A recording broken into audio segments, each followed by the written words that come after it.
My curiosity is currently ramping up, but for now it's late at night and I don't want to open 10 dozen new tabs just because the media system can hook my interest with different video titles and thumbnails. I want to actually spend my time on the things I care about and only look over information and media that relates to the things I care about. Not necessarily in the sense of ignoring the state of the world or things that need to be addressed, but more in the sense of making sure that my attention and purpose isn't pulled in 20 different directions by a million different voices trying to enforce their perspective of what should be done consistently throughout history. Because let's be real, it's all just people. And people are made up of concepts.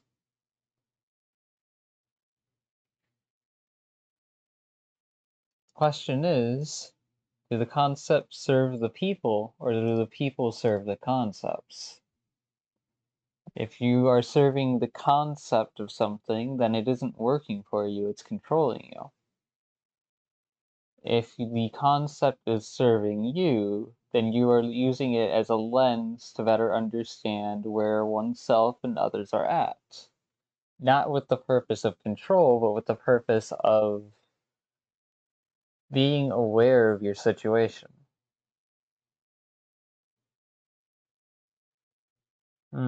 That's not quite right.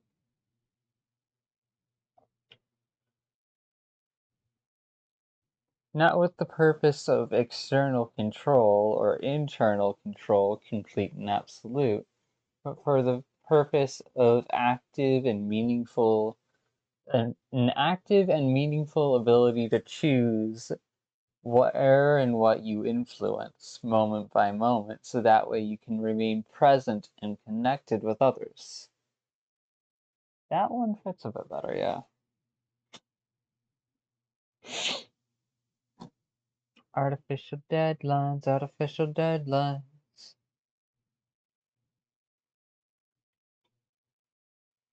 Hmm.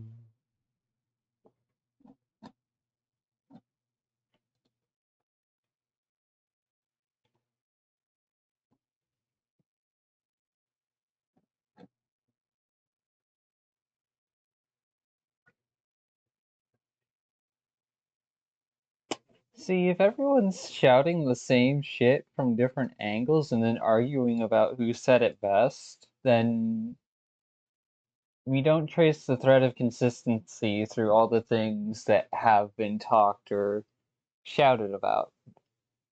So instead, we're left arguing on points of view rather than taking them as different insights on the same subject that's being observed.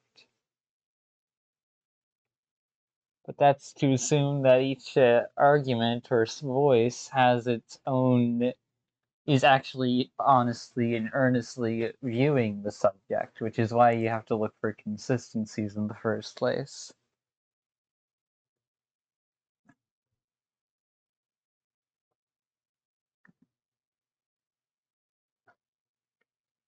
Hmm.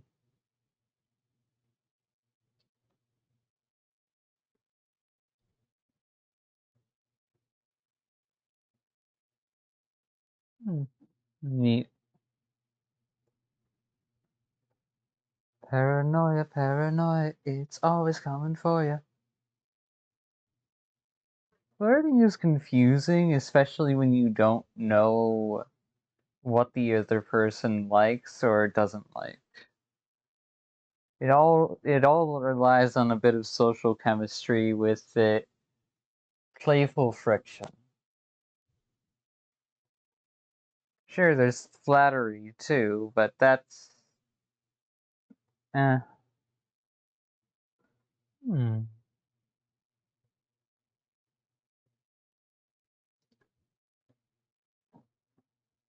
Mm-hmm.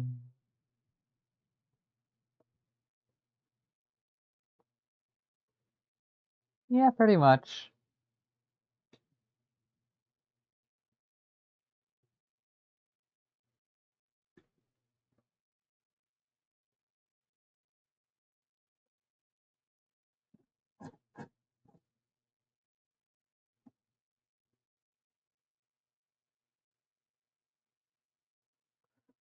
Mm.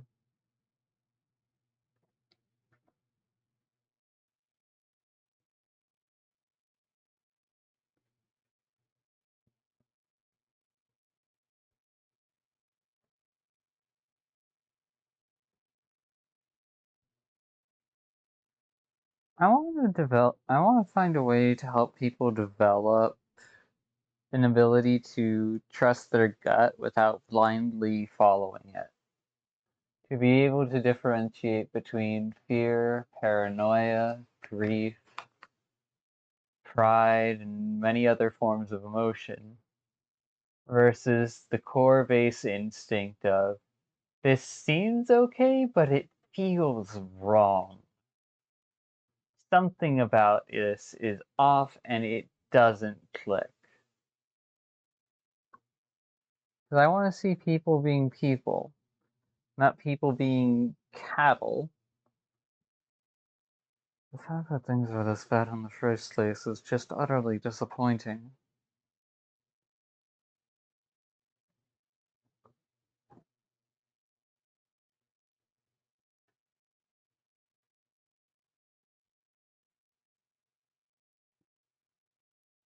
Yeah.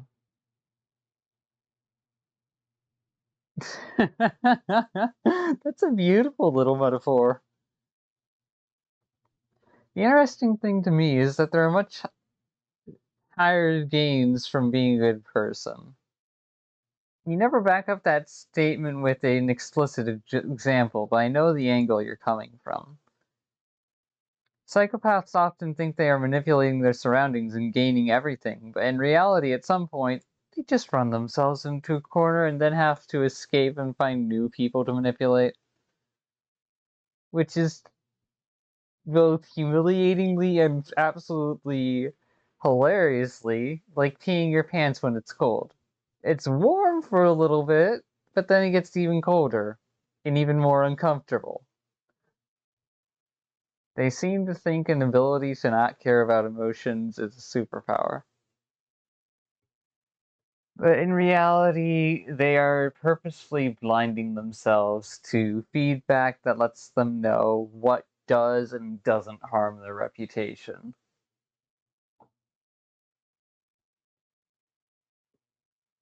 Which, if that's the single thing that they care about the most, is a really dumb move.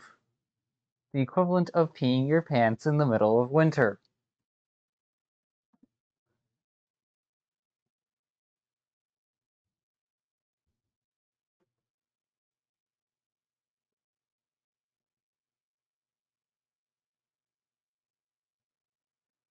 Ah.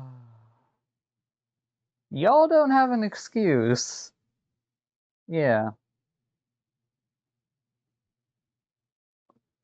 Fucking I'm glad I never full spec'd into psychopathy. Ugh, just the idea of it makes me feel like my skin crawls and wants to escape off my body. No thank you. I do not want to live that reality.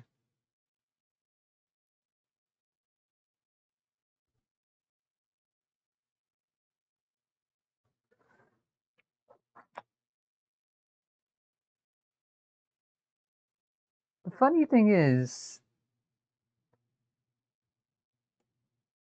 psychopathy and autism can be mistaken for one another depending on the social situation.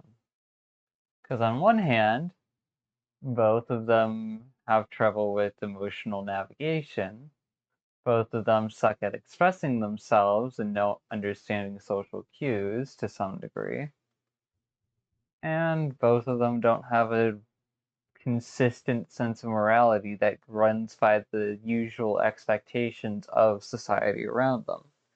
However, the difference is, a psychopath inherently does not give a shit about you. Someone who's autistic inherently gives a shit about you.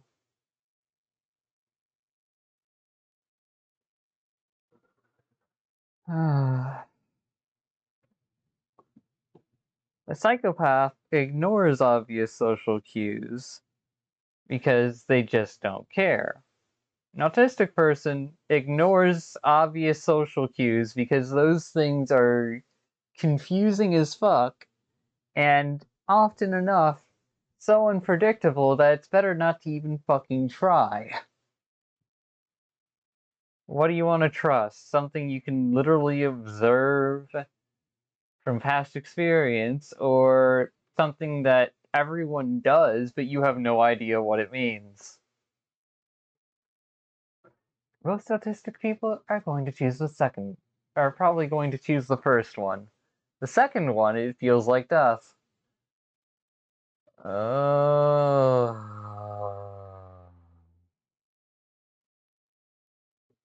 Third.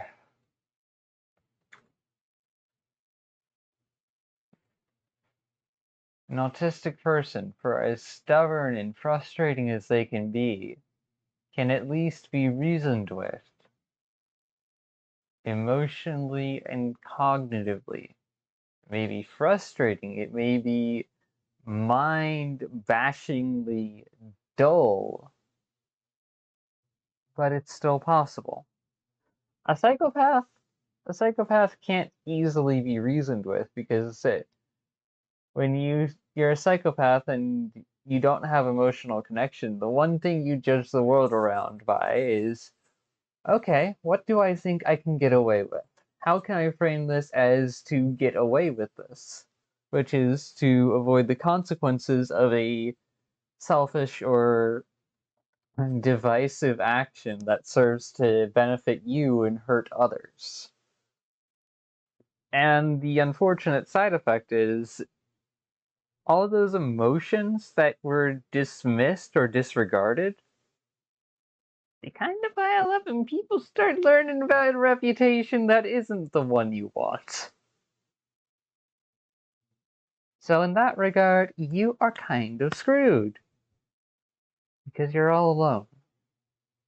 You think of yourself as the ultimate objective view when it's actually quite the opposite.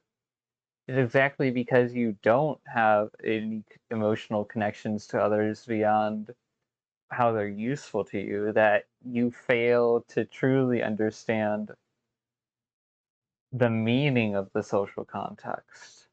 You think an inability to feel the same thing as others means an inability means a lack of worth in what others experience.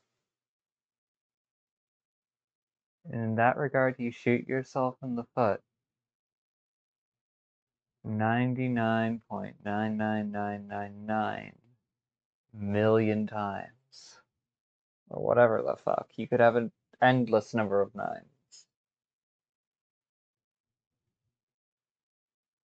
Sure, you can predict people. But what use is predicting people if you can't care about them? What use is predicting people when all the choices you can see are simply the short-term ones that don't actually nurture? They only take. It treats everything as a zero-sum game, which isn't life.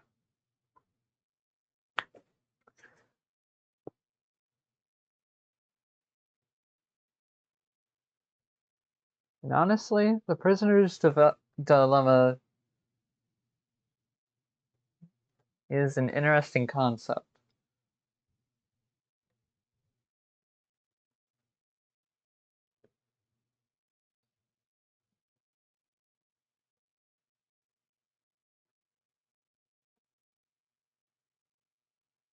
What would be the inverse of the prisoner's dilemma?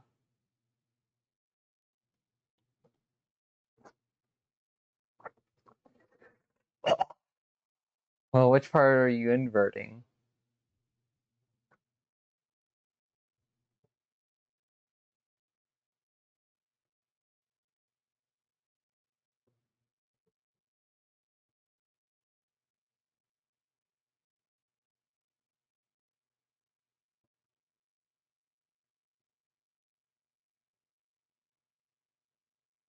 Hmm.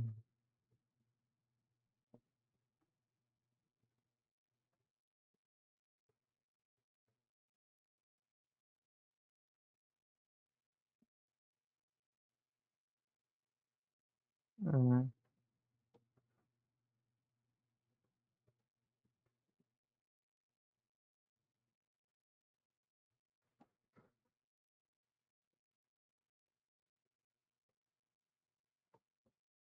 Mm.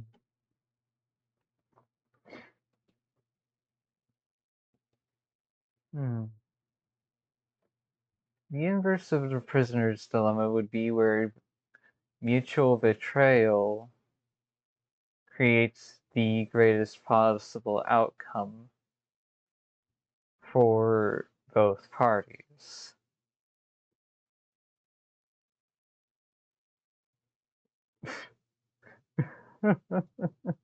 My brain immediately thinks of something.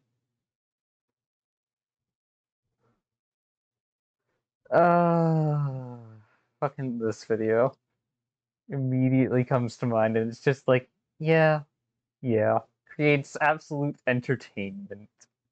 All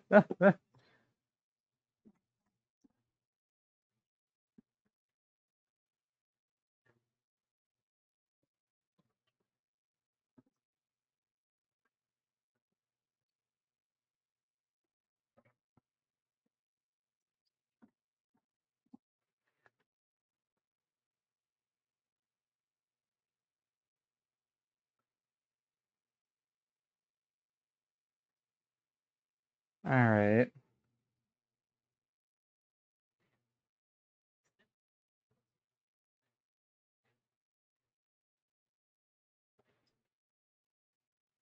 So, cooperation yields the highest result. The inverse would be cooperation yields the lowest result, and betrayal yields the highest.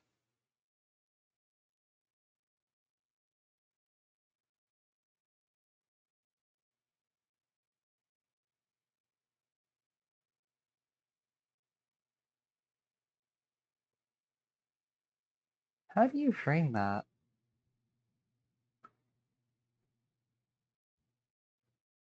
Well, actually, no. Cooperation yields the best result of a negative influence. Betrayal equals the worst result of a negative influence. Single betrayal, scot-free escape. So then if you switch these two, it would be cooperation yields the second worst result. Mutual betrayal yields the second lightest result. And in that regard, then,